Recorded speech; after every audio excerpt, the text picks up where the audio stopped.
in Florida for the heartbreaking Challenger disaster.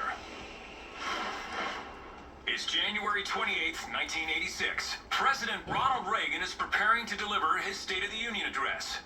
This evening, he's planning to talk to a surprise guest, school teacher and astronaut Krista McAuliffe, who will be launching into space on board the Shuttle Challenger. Liftoff from the 25th Space Shuttle mission, and it has cleared the tower. But a tragedy changes his plan. A tragedy born from the effects of weather on a piece of rubber. Challenger, go with throttle up. Flight controllers here looking very carefully at the situation. Obviously a major malfunction. It was obvious very quickly to those of us watching this that something was gravely, gravely wrong. All 7 astronauts die in the explosion. But what goes wrong? What really dooms the launch of Challenger? The night before Challenger, temperatures had dipped into the 20s, and at launch, I think we were in the mid-30s. This doesn't play well with some of the engineering that is involved in a space shuttle. In particular, it doesn't play well with 2 rubber O-rings. The O-rings seal joints between cells in the solid fuel boosters, forcing gases safely down and out of the rocket.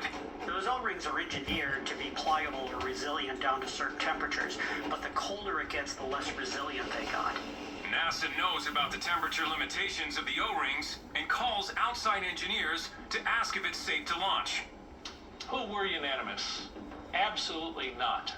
Do not launch. NASA took its chances. In the cold, the O-rings fail. Hot gases start to leak through the damaged joints before they are temporarily sealed by burning fuel. Then, there is a second unforeseen act of nature. As the shuttle reached altitude, it was encountering quite a bit of wind shear as well. It flexes the solid rocket booster and breaks the seal. Now, flame actually starts coming out the gap, and then it's a matter of a minute. And the system is gone. Weather was the beginning and the end of the problem that caused the loss of the Challenger that day.